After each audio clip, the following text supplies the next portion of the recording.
예, 안녕하십니까. 최근에 제가 이집트 여행을 다녀왔습니다. 그래서 이집트에 가서 어떤 것을 보면 좋을지 먼저 대략적인 이집트 여행 코스를 먼저 좀 소개해드리고 또 다음 편에는 이집트의 역사에 대한 이야기를 좀 전해드리고자 합니다. 그렇게 해야만 이집트는 워낙 또 역사가 깊기 때문에 역사를 좀 알고 어느 유물, 어느 관광지를 가야 좀 눈에 들어오는 것이 이해가 되는 것이 많지 않을까 이런 생각이 듭니다. 이제 은퇴 후에 또는 나이가 들어서 이집트 여행을 하시려면은 물론 단체 관광도 좋지만은 스스로 좀 공부를 해서 좀 천천히 여행을 하시면은 더 좋지 않을까 싶습니다. 저도 여행 중에 단체 관광객을 만났는데 아이고 너무 힘들다고 따라다니기가 그런 이야기를 하더라고요. 그 일정대로 빡빡하게 다니기보다는 스스로 공부를 해서 체력에 맞게 다니시면은 좋지 않을까 이런 생각을 합니다. 그러면 대략적인 이집트 관광 코스를 설명드리고 다음에 또 2편에서 이집트의 역사에 대한 이야기, 좀 더 자세한 이야기들을 전해드리겠습니다. 그러면 구글 맵을 보시면서 한번 소개해드리도록 하겠습니다. 함께 가보시죠. 해주고 네, 여러분 2024년 11월 13일 현재 이 이디오피아에 머물고 있으면서 이제 이집트까지 다녀왔습니다. 이제 이집트에 이렇게 가시면 여기가 이집트고요. 이 전체가 사하라 사막입니다. 이 넓은 지역이 한반도의 한 40배 정도 되는 이 사하라 사막. 이제 여기 이집트에서 보시면 이집트 문명을 일으킨 것은 나일강인데 이 나일강은 사실은 여기 참 자세히 보시면은 이 여기에 있는 빅토리아 호수에서부터 여기에 있는 이 빅토리아 호수에서부터 물길이 가는 백 나일이 있고요, 화이트 어, 나일이 있고요, 또 이디오피아 여기에서부터 내려가는 청 나일이 있습니다. 예, 이 이집트 나일강의 대부분의 물은 이 이디오피아 6월부터 9월까지 이 우기가 있습니다. 이 인도양에서 불어오는 고온 다습한 바람이 이제 여기서 부딪히면서 이 비가 되어서 정말 우기에는 비가 엄청 많이 옵니다. 이 비의 대부분이 이제 일로 나일강으로 흘러 들어가서 나일강에 이제 문명을 이루게 됩니다. 나일강에는 이 이집트에는 원래 비가 거의 오지 않습니다. 1년에 한 10mm 정도밖에 오지 않는 비가 오지 않습니다. 그러나 이제 6월에 여기가 우기가 되면은 이디오피아가 우기가 되면은 여기가 바로 이제 홍수가 지면서 이 홍수를 막기 위한 여러 가지 노력을 하면서 이집트 문명이 이제 꼽히게 됩니다. 그 이집트는 역사가 BC 한 3,500년 정도부터 이 나일강을 따라서 농업 공동체, 노모스라고 하는 농업 공동체가 이 하류 지역에 여기 삼각주에 있는 이 하류 지역에 한 30몇 개, 또 이 상류 지역에 또 30몇 개, 조그만 농업 공동체의 노모스를 통해서 이 지역에 사람들이 모여 살기 시작하면서 이것이 통일이 되면서 하나의 이집트 문명이 이제 발생하게 되는 그런 이유가 됩니다. 우리가 관광을 하려면 주로 이 카이로에 가서 카이로에서 이 옆에 있는 기자 네크로폴리스, 이 기자에 가서 아주 큰 피라밋을 보는 것이 이제 주요 관광 코스입니다. 여기 이 피라미드 외에도 또 조금 더 밑으로 내려가면은 피라미드가 발전하는 과정 중에서 이 사카라고 하는 이 계단식 이런 지금 보시는 바와 같이 계단식 피라미드도 있게 됩니다. 이런 것도 가볼 수 있고요. 또 요 밑에 검은 피라미드라고도 있고 또 붉은 피라미드도 있는데요. 이런 이제 피라미드를 다 한번 볼 수 있으면 좋습니다. 이 마스타바라고 해서 이것도 이제 피라미드가 처음에 어떻게 생겨져 나가는지를 볼 수 있는 좋은 자료가 됩니다. 여기 보면은 어, 여기도 이제 피라미드 초창기 시대 때 이 모습들을 잘 볼 수가 있습니다. 이런 것들인데 이제 저는 이번에 여행에서는 여기는 가보지는 못했습니다만은 이 곳곳에 다양한 유적들이 있기 때문에 여러 곳을 한번 가보시면 좋겠다 이런 생각이 듭니다.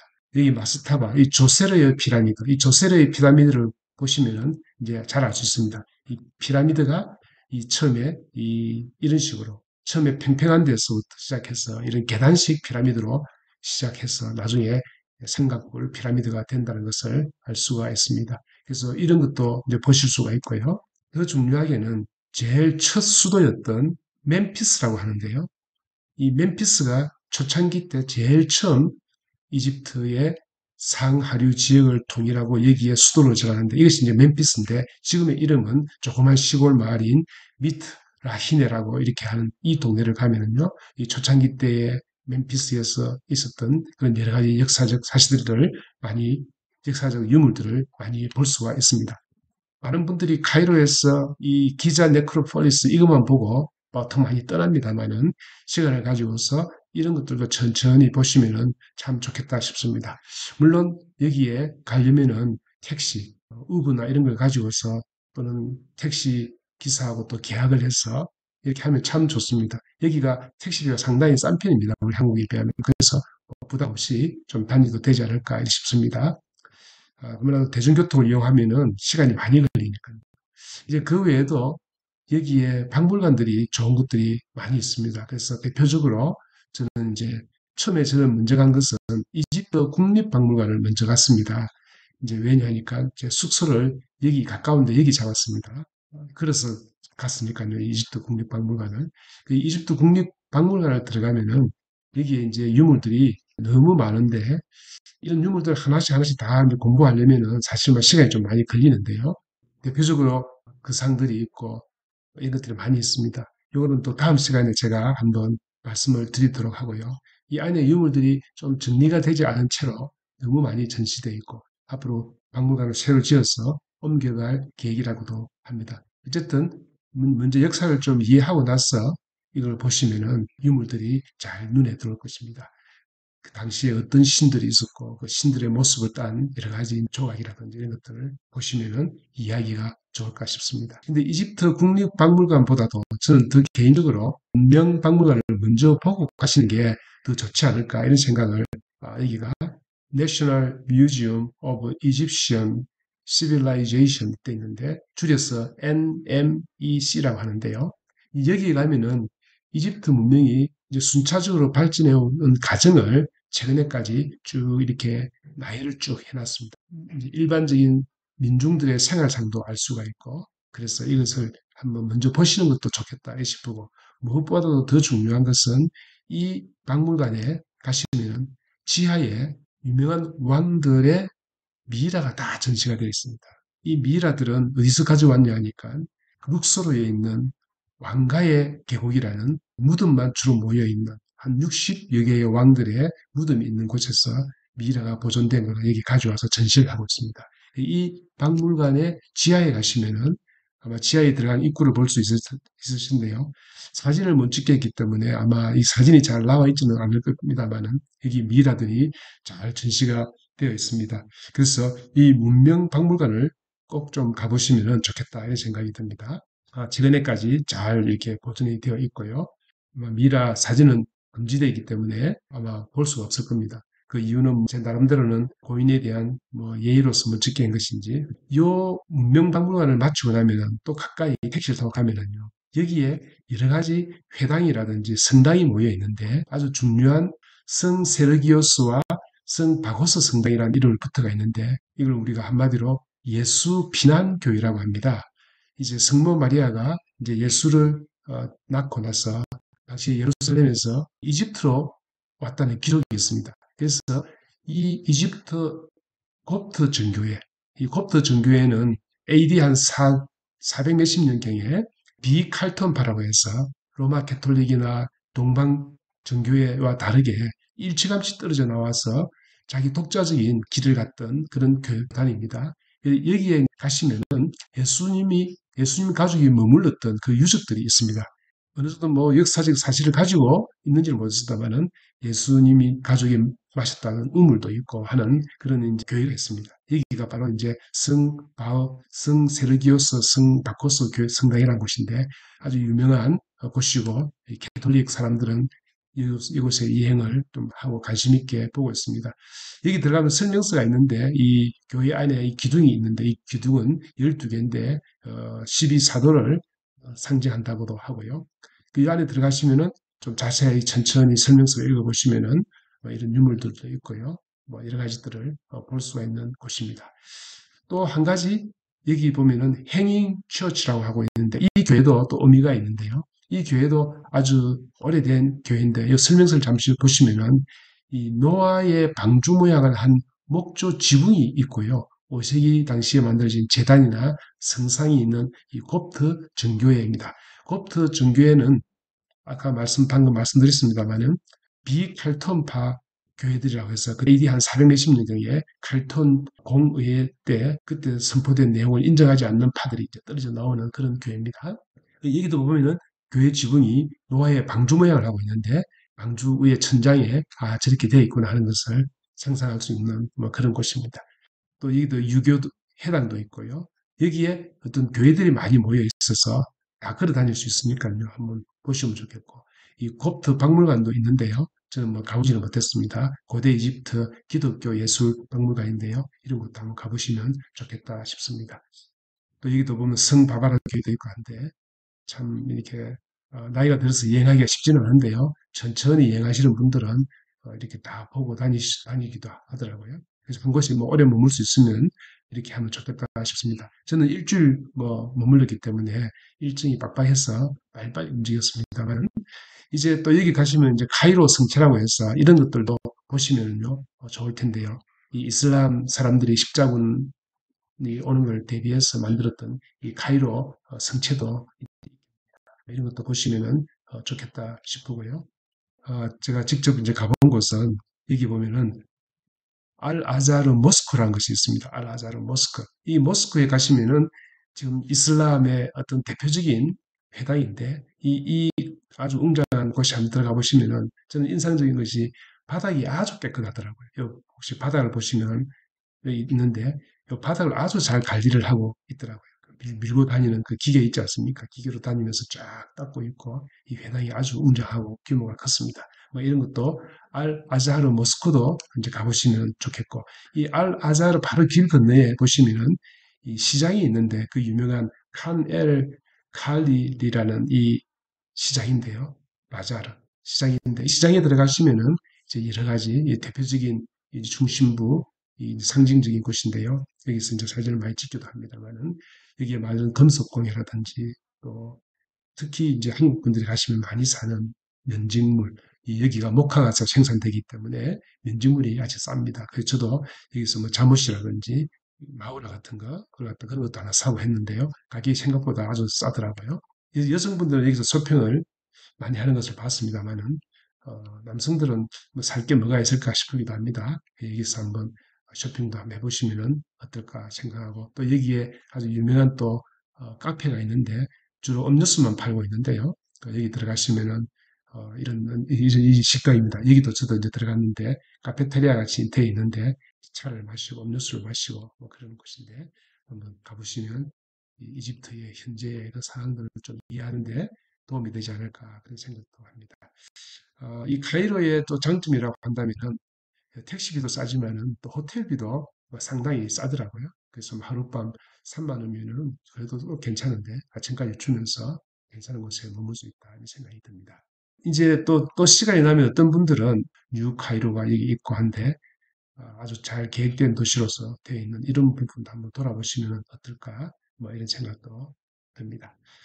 이제 여기 카이로, 멤피스 이런 곳은 이제 아주 고대 왕국, 이집트의 고대 왕국, 예를 들어 BC 3500년부터 뭐 BC 2000 몇백 년까지 이렇게 이제 고대 왕국이 여기 이제 자리를 잡았고요. 이제 고대 왕국 때는 왕권이 아주 강화됐던 그런 곳인데 이제 시간이 지나면서 이 수도를 룩소르, 당시로서는 테베라고 하는데요. 테베 지역으로 옮기게 됩니다. 그 보시면은 좀 저희들은 이제 비행기를 타고 이 룩소르까지 날아갔습니다만은 국내선이지만은 비행기가 뭐 한 30 몇만 원 했습니다. 그래서 이제 요 룩소르 가시면 여기가 이제 옛날에는 이름이 테베인데요. 이 테베는 요 강을 사이로 이제 오른쪽은 이제 동쪽에는 신전들이 많이 있습니다. 그래서 중요하게 생각하는 카르낙 신전, 또 룩소르 신전 이런 신전들을 보시면은 좋겠는데요. 이제 이 중왕국 시대, 신왕국 시대는 여기를 수도로 삼고 발전을 하게 됩니다. 신전을 먼저 봐도 좋겠습니다만은 이 서안에 보시면 저는 호텔을 이제 여기 왼쪽에다 자리 잡았기 때문에 여기다 자리 잡았기 때문에 이것을 먼저 봤는데 하트셉투트의 장제전, 이 장제전은 장례를 준비하는 또 제사를 준비하는 그런 곳이라고 합니다. 하트셉투트 남장을 한 이제 여자 왕이었죠. 여왕이었죠. 이런 곳도 한번 가보시면 좋겠고, 또 더 중요한 것은 여기에 왕가의 계곡이라고 있습니다. 왕가의 계곡. 왕가의 계곡을 가시면은 고대에는 피라미드에서 시신을 보관했다면은 중왕국 때부터는 이 왕을 깊은 동굴 속에다가 이렇게 모시는 방법이 유행을 하게 됩니다. 이 왕가의 계곡에 한 60여 왕의 무덤이 있게 됩니다.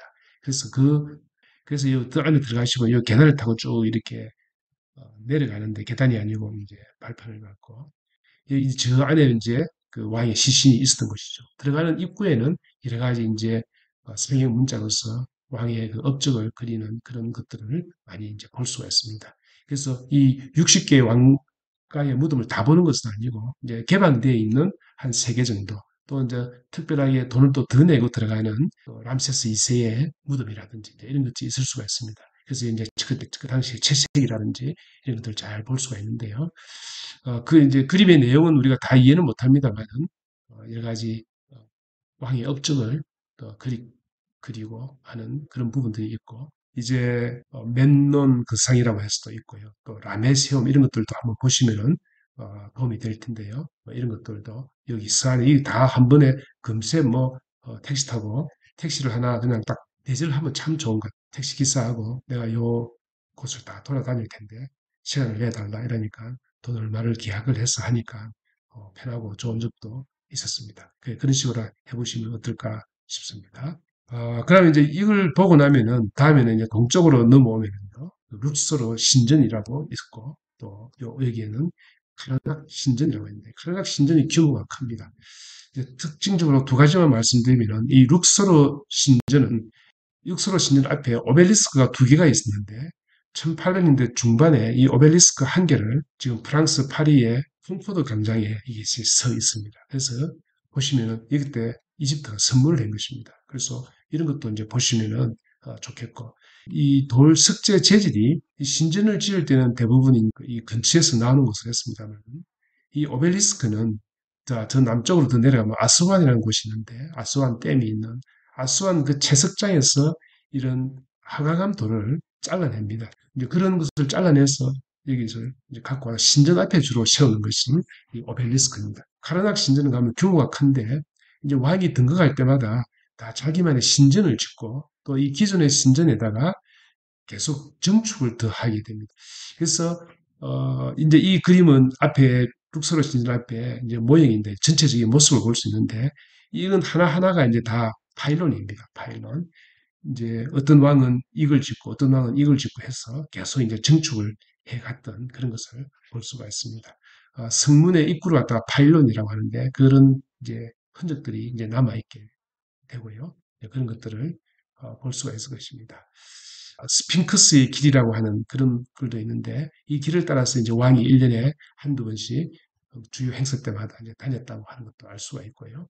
네, 뭐 이런 것입니다. 그래서 이제 이 룩소르 신전과 또 카르낙 신전이 하나로 연결되어 있었다고 합니다. 원래는 그래서 이제 거기에 이제 왕이 이제 걸어 다니고 했던 것을 알 수 있는데요. 카르낙 신전이 규모가 크고요. 룩소르 신전이 여기 있고 여기가 이제 연결되어 있었다 하는 것을 알 수가 있습니다.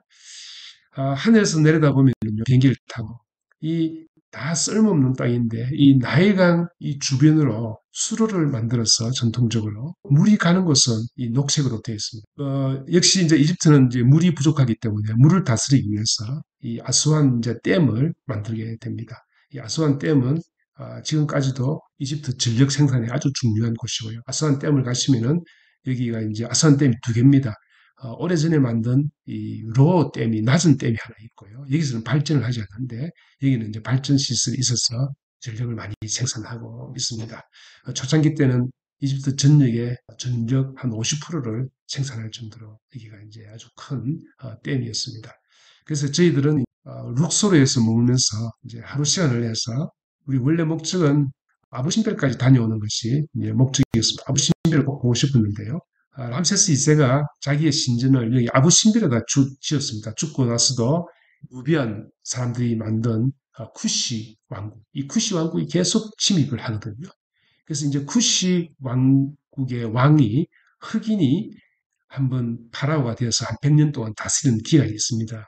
계속 끊임없이 침략이 있었기 때문에 나의 신전을 여기 만들어서 죽었어도 이놈들을 이제 지켜보겠다 하면서 여기 만들어 달라고 했던 그런 역사적인 사실로 있습니다. 아부 신벨이 꼭 의미가 있고 가볼 만한 것은 이 역사적으로 오래전에 만들었던 그것도 중요하지만 이 수몰 위기에 빠져 있던 이 아부 신벨을 이 전체를 이 큰 덩치를 다 파내서 65m 위에 언덕 위에다가 다시 재조립을 하는 그 과정이 너무 이제 저는 감동적이었습니다. 왜냐하니까 인류 유산을 지키기 위해서 유네스코가 전 세계 과학자들 또 기사들을 다 불러 모아서 다 일일이 잘라내서 이 65m 위에다가 언덕 위에다가 올려놓고 설치를 한 것을 보면서 너무 감동적이다는 생각을 했습니다. 이 아부 신벨이 그런 의미가 있기 때문에 저는 더 가볼 만한 곳이다 이런 생각을 했습니다. 아부 신벨이라는 이름도 탐험대에게 길 안내를 했던 아이의 이름이 이제 아부 신벨입니다. 멀기 때문에 공항도 있기도 합니다만은 저희들은 룩소르에서 아스완까지 와서 이 룩소르에서 택시 기사한테 부탁을 하니까 아스완까지 데려다 주고 이 하룻밤 자고 아스완에서 또 아스완의 기사가 우리를 데리고 이 무신벨까지 이제 새벽에 일어나서 달리는 것이죠. 75분 길을 잘 닦아놨는데 이걸 타고 뭐 시속 160km로 달릴 정도로 아주 빠르게 달리면서 여기까지 이제 다녀왔는데요.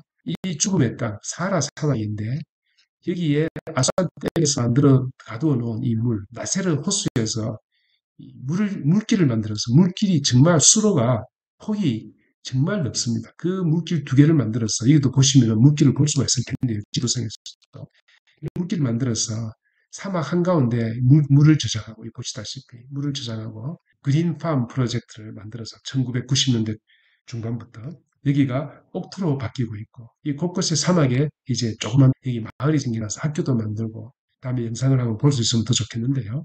또 하나 볼 수 있었던 것은 아스완 댐 외에도 아스완 댐은 지금 그 당시에 이제 소비에트 유니언을 도움을 받아서 이렇게 만들었습니다. 그래서 기념 조형물도 있고요.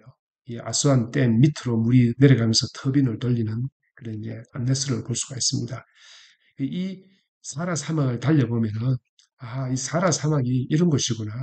이 곳에서 이 물길을 끌어다가 지금 이집트가 만성적인 식량 문제를 해결하고 있고 여기서 밀도 자라고 또 클로버, 맹고 같은 과일들도 자라게 하는 곳입니다.